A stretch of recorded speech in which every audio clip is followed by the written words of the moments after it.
Los alquimistas de la Edad Media trataron de convertir metales comunes en oro.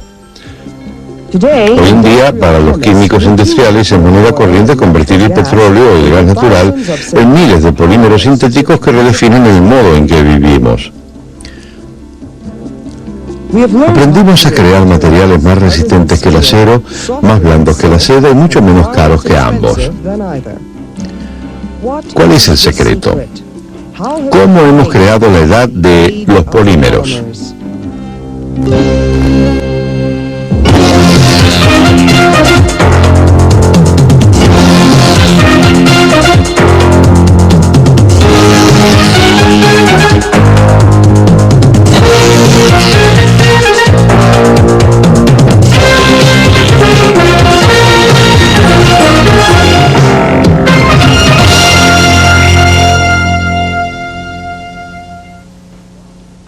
Stone Age, Bronze Age, La edad de piedra, la edad de bronce, la edad de hierro.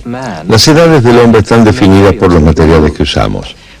¿En qué edad estamos viviendo? Es la edad de las inmensas moléculas sintéticas creadas en laboratorio, cuyo nombre es polímeros. Los polímeros nos rodean y han reemplazado muchos de los materiales que usamos normalmente. Los polímeros, en realidad, ¿son algo nuevo? No, el algodón, la lana, la cera, han estado con nosotros desde el comienzo de la civilización. Y se trata también de grandes moléculas, las que llamamos biopolímeros. Ciertamente nosotros no hemos sido reemplazados. Somos en gran medida macromoléculas y agua. ¿Qué tienen de especial los polímeros naturales o sintéticos? ¿Cómo aprendimos a fabricarlos? Porque después de todo, esas simples partes que la naturaleza proporciona son pequeñas moléculas y estas son más grandes y complicadas. Recién en este siglo aprendimos a adaptar y controlar propiedades de las moléculas que fabricamos.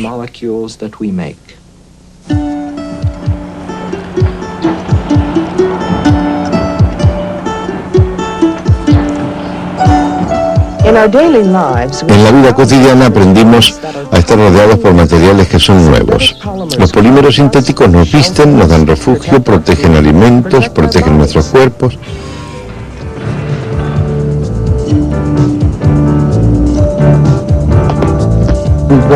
Caminamos sobre polímeros, patinamos sobre ellos, jugamos fútbol sobre polímeros.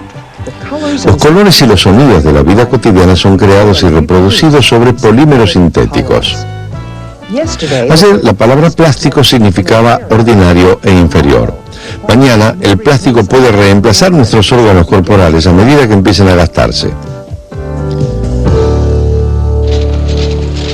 ¿Cómo hace la química moderna para crear estos nuevos materiales y productos? ¿Cómo podemos conseguir tanta diversidad desde un punto de partida tan sencillo?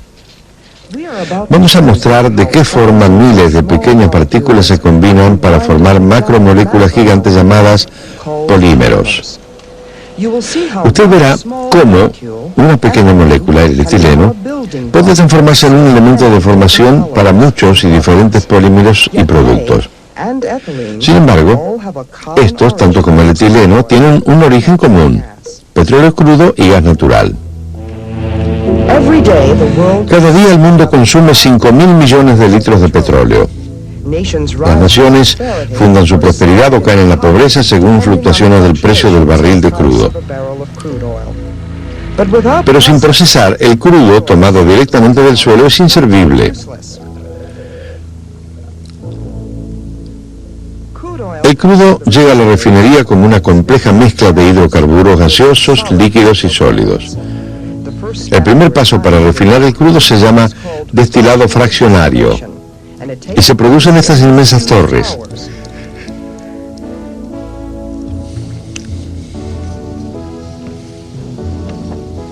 El crudo, calentado, ingresa cerca de la base de la torre, donde se lo calienta nuevamente con vapor. La cúspide de la columna está fría. Y los hidrocarburos más livianos, aquellos que tienen menos átomos de carbono, hierven a una temperatura más baja, trepan a la parte alta de la torre en forma de gas.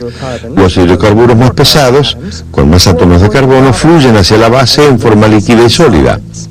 Nada se desperdicia. En la cúspide de la torre están los gases: metano, etano, propano y butano.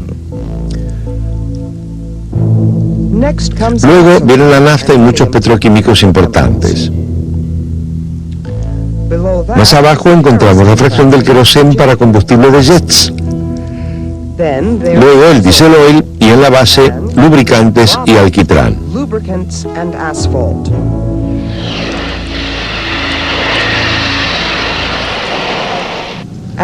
Al final del proceso, un barril de crudo sale de la refinería como una variedad de importantes sustancias. Pero todas ellas son útiles por igual. ¿Cómo obtenemos más de lo que más necesitamos? No se obtiene suficiente gasolina o incluso etileno del crudo mediante el destilado fraccionario como para cubrir la demanda. Afortunadamente, las fracciones más pesadas y livianas pueden ser sujetos de tratamientos posteriores conocidos como craqueo. Estas inmensas cámaras son torres de craqueo catalítico. En ellas se somete a los hidrocarburos pesados a calor, presión y a la acción de un catalítico. Las moléculas pesadas se agrietan en fragmentos cuyo peso molecular es más bajo, produciendo más hidrocarburos del tipo nafta. Ajustando la cantidad de material que se manipula en cada uno de estos procesos, la refinería puede producir los elementos que la sociedad más necesita. Así es como obtenemos más etileno, elemento de formación molecular fundamental en la química de los polímeros sintéticos. Esta es la estructura molecular del etileno: 2 átomos de carbono y 4 de hidrógeno. La capacidad del etileno para formar polímeros proviene del doble enlace que une los átomos de carbono. El etileno es un monómero. Estando solo no se polimeriza. Solo lo hace cuando agregamos un iniciador como este peróxido orgánico. El enlace entre los átomos de oxígeno se rompe para formar radicales libres, partículas reactivas con electrones impares. El radical libre se combina rápidamente con una molécula de etileno. El producto es de igual forma un radical libre que también reacciona con una molécula de etileno. Este se repite varias veces y la cadena crece. Esta secuencia recibe el nombre de reacción en cadena de radicales libres. Al final tenemos que detener el proceso o la cadena de polímeros será muy larga. La reacción finaliza cuando 2 cadenas se unen. Imagina un tren de carga cuyos furgones se van agregando uno por uno. Cada furgón baja rodando por la colina y se sujeta al furgón que tiene adelante. Después viene otro furgón y así sucesivamente. Muchos furgones forman un tren.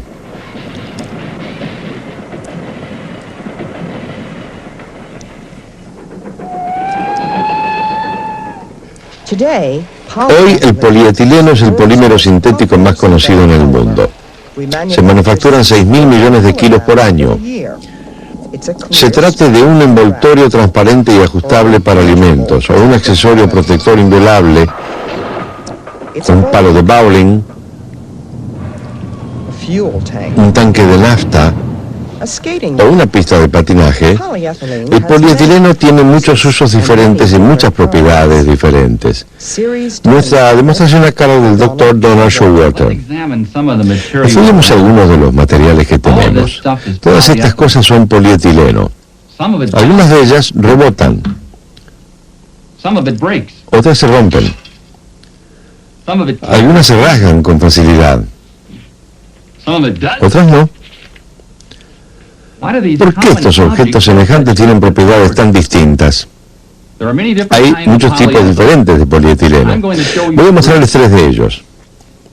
Tomemos esto. Ustedes pueden decir que es el envoltorio para un sándwich. Yo lo llamo polietileno de baja densidad. Es muy flexible. ¿Y esta botella? La puedo aplastar. Incluso podría rajarla, pero me demandaría más esfuerzo. Está fabricada con polietileno de alta densidad. La botella puede ser resistente, pero la tapita puede serlo más aún. Está fabricada con polietileno reticulado. ¿Cómo puede una sustancia, un polímero, tener tantas propiedades diferentes y prestarse a tantos usos diferentes? La diversidad que encontramos en todos estos productos es un reflejo de la diversidad que encontramos en la estructura de las cadenas de polímeros. Veamos la dinámica del proceso. Si calentamos etileno en presencia de ciertos catalíticos, tendremos un polímero formado por cadenas rectas muy largas. Dado que las cadenas tienen pocas ramificaciones o ninguna, forman racimos. Imagina una soga. Muchos cabos juntos son más resistentes que uno solo. El polietileno, fabricado así, es fuerte. ¿Cuánto es este polietileno de alta densidad? Los fabricantes cuentan con una variedad de formas de descubrirlo. El polímero puede ser formado por su resistencia a la tracción o por la resistencia al impacto. Aquí hay una prueba.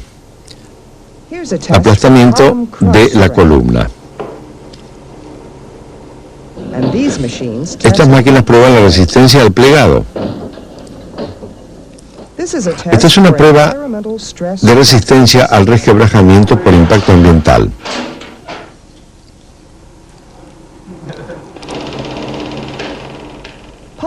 Las cadenas de polímeros son más compactas y más rectas, formando un polietileno más fuerte, brindándonos materiales tales como polietileno de muy alta y ultra alta densidad.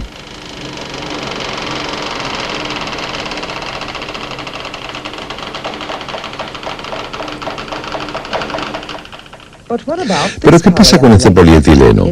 Se trata de un material de baja densidad con cadenas mucho más cortas, cada una de ellas muy ramificada. Por obra de las ramificaciones, las cadenas no forman una estructura compacta. En lugar de una soga en forma de tubo, tenemos ahora algo que semeja ramas de un árbol. El polietileno de baja densidad es más flexible que su primo, el de alta densidad, pero también es más débil. Es apropiado para transportar pececitos dorados o para envolver productos frescos en el supermercado. El polietileno de baja densidad tiene una textura untuosa, se estira, se hace más delgado, se desgarra.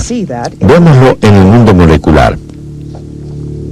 Bajo tensión, las cadenas se deslizan, luego se separan con facilidad. Ahora, ¿qué ocurre si agregamos un catalítico que provoque las ramificaciones engarzadas con otras cadenas de polímeros? A esto se lo llama reticulado y es el tercer ejemplo de polietileno con estructura entretejida. ¿Qué propiedades podríamos esperar ahora? El polietileno reticulado actúa como una hamaca. Es muy dificultoso de rasgar. El hielo plástico está fabricado con polietileno reticulado. Las tapitas de botellas de gaseosa están fabricadas con polietileno reticulado. También las mismas botellas plásticas están hechas de otro polímero, el polietileno tertaflato o PET, y representa solución para un formidable desafío: cómo crear envases baratos que soporten la presión del gas en atmósferas diversas. El inventor de la botella de gaseosa de polietileno terfalato es Daniel White, quien proviene de una familia de artistas de fama internacional. Su hermano, Andrew White, expresa su creatividad en los tapices, pero Nat White expresa la suya mediante la ingeniería química. Se me ocurrió pensar en el trabajo que hizo Wallace Cairns para DuPont hace tiempo cuando nació el nylon, y encontró que si uno tomaba una soga de nylon cuando estaba fría, es decir, por debajo del punto de fusión, y la estiraba, esta iba a tomar forma por sí sola. Esto es, las moléculas del polímero se alinearían solas. Esto es lo que uno hace a las moléculas cuando las orienta. Las alinea para que puedan brindar mayor fuerza. Todas ellas tirando en la dirección que uno quiere que tiren. Pero las botellas seguían partiéndose. Wyatt estima que realizó 10.000 intentos y obtuvo 10.000 fracasos antes que llegar a una simple observación. Bien, luego me di cuenta que lo que teníamos que hacer es alinear estas moléculas en la pared lateral de la botella. No solo en una dirección, sino en dos. Así que pensé, le voy a hacer trampa a este molde, le voy a hacer trampa al problema. Tomé 2 pedazos de polietileno y di vuelta a uno de ellos 90 grados respecto del otro. Así que tenía Una que se partiría en esta dirección y otra que se partiría en la otra. Es decir, una pieza reforzaba la otra. Tan pronto como hice esto, pude soplar botellas, lo que parece simple en extremo. Pero, como he dicho muchas veces citando a Einstein, la mayor parte de un problema y el modo más fácil de solucionarlo es comprenderlo, exponer el problema en una forma que uno entienda de qué se trata. Y lo que yo estaba tratando era entender de qué se trataba. Una vez que lo hice fue fácil resolverlo. Algún día, miles de millones de botellas plásticas pueden convertirse en montañas de basura. Algunas podrán reciclarse, otras tendrán que ser quemadas como fuente de obtención de energía. Pero las mentes creativas pueden hallar soluciones aún mejores para el problema. Uno de mis sueños es que vayamos a poder fundir estas botellas, las retornables, poder fundirlas, mezclarlas con fibras reforzantes y hacer carrocerías de autos con ellas. Y luego, cuando el auto haya cumplido con su finalidad, en lugar de ponerlo en la pila de basura, fundirlo y hacer botellas con él.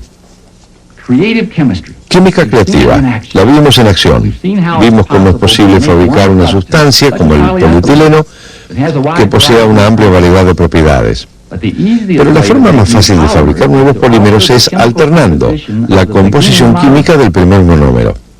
Tales cambios van a afectar radicalmente las características de un polímero. Vamos a ver qué pasa cuando comenzamos a efectuar cambios sencillos en una molécula de etileno. Aquí tenemos etileno que nos muestra la geometría molecular. Quitemos uno de los átomos de hidrógeno y sustituyamos un anillo bencénico. Generamos un nuevo monómero, el estireno, una molécula grande, voluminosa, comparada con el etileno. El polímero de estireno es poliestireno. El anillo bencénico se adhiere al azar sobre la izquierda y la derecha. ¿Qué propiedades podemos esperar que tenga este material en el mundo tangible? Piensa en este vaso. Poliestireno, translúcido y liviano.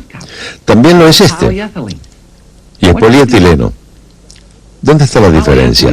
Las cadenas de polietileno son más flexibles, entonces podemos torcerla.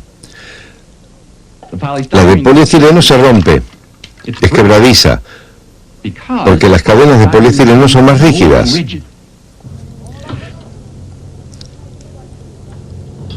El poliestireno constituye un excelente aislante contra el calor o el frío. Hasta un 90% de este material es aire. Es voluminoso, pero es liviano y fácil de trabajar. Aquí tenemos otra vez el etileno. Esta vez vamos a reemplazar uno de los átomos de hidrógeno por un grupo cianúrico. Este es el monómero acrilonitrilo. El polímero es poliacrilonitrilo, una fibra resistente que se emplea en el tejido de ropa y alfombras. Este es el poliacrilonitrilo, mucho más duro para rasgar. ¿Qué pasa aquí? ¿Por qué el agregado de un grupo cianúrico forma este material tan duro? La diferencia es el resultado de la polaridad. El acrilonitrilo es más polar que la unidad de etileno, entonces las cadenas de polímero que contienen grupos cianúricos se atraen con más facilidad unas a otras que las cadenas que solo tienen átomos de hidrógeno. Por eso que caminamos sobre poliacrilonitrilo resistente, envolvemos sándwiches con polietileno flexible.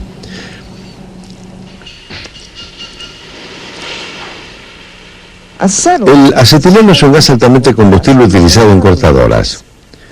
El poliacetileno es un sólido que tiene interesantes propiedades. Cuando reemplazamos dos átomos de hidrógeno del etileno obtenemos acetileno, el que se polimeriza a poliacetileno. Cuando este se mezcla con ciertos compuestos metálicos se transforma en conductor de la electricidad. Vean los dobles enlaces alternantes. Este sistema de alternar enlaces dobles permite que los electrones se muevan con libertad por toda la estructura, tal como electrones se mueven libremente a través del metal en un trozo de cable. Este trozo de poliacetileno completa un circuito eléctrico. Cuando el polímero se dosifica con una solución iodada, el circuito se completa y el ventilador funciona. Los investigadores esperan que el poliacetileno se convierta en la pila del futuro. Quizás un día una batería de poliacetileno moldeada en la forma de un tablero proveerá energía para el auto eléctrico del mañana.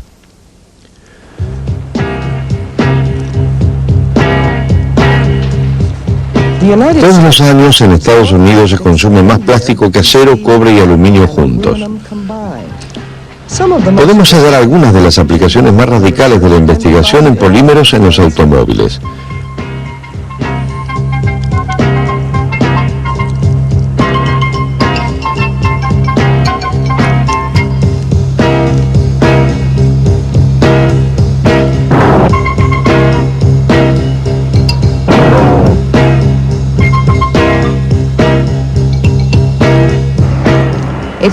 No solo ellos se benefician con la revolución del plástico.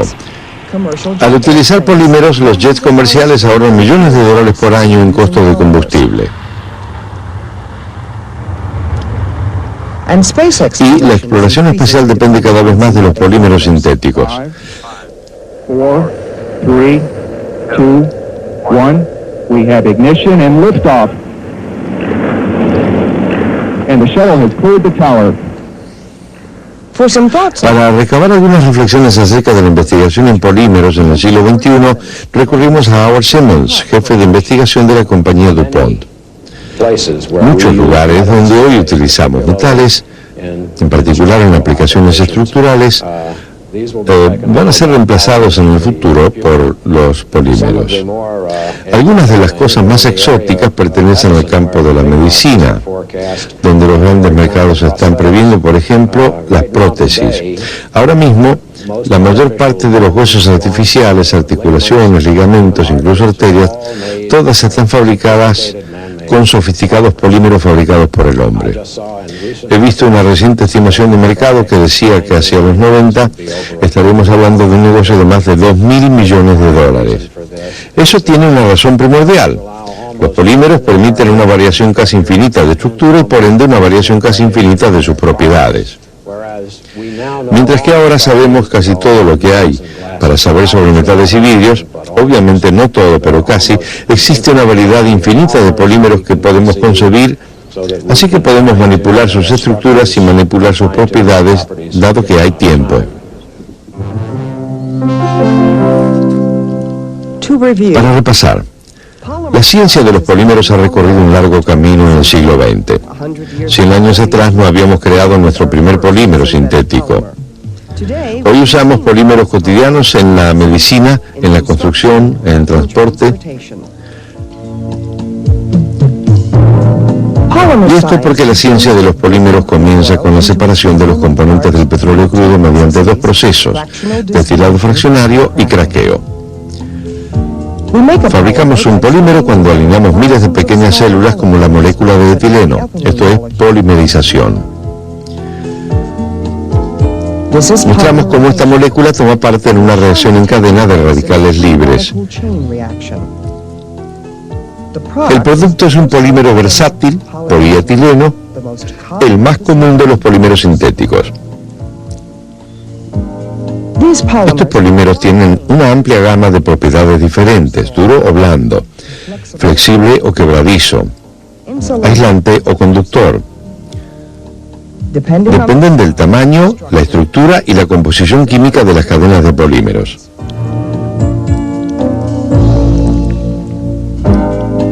Los químicos que en polímeros siguen alterando la estructura de las moléculas o cambiando la pieza componente básica, el monómero, crean materiales totalmente nuevos que imitan y que incluso mejoran las sustancias naturales. Mucho antes que hayamos siquiera empezado a jugar en un laboratorio, la naturaleza hizo un uso abundante de polímeros que tenemos dentro y alrededor. ¿Por qué polímeros? Bueno, las moléculas por sí mismas tienen propiedades, pero cuando las alineamos formando cadenas, las organizamos en 2 o 3 dimensiones, estas cambian y los polímeros ganan en resistencia.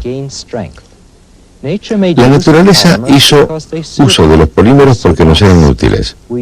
Hacemos bien en seguir el ejemplo de ella en el laboratorio. Pero hay algo intrínsecamente diferente entre los polímeros sintéticos que los diferencie de los naturales. Bueno, claro, las encontramos en los primeros polímeros sintéticos. El nylon es diferente del rayón. Ellos están allí entre los naturales. El algodón es diferente de la lana. Pero más interesante que las diferencias entre los polímeros naturales y sintéticos son las semejanzas que en realidad surgen del nivel molecular. Ver a una araña tejiendo la tela es algo hipnótico. Capta nuestra atención, es hermoso. También es interesante ver cómo lo hace, cómo trabajan las glándulas secretoras de seda y sus extremidades. Para mí es fascinante ingresar a nivel molecular y descubrir cómo sus enzimas fabrican la seda.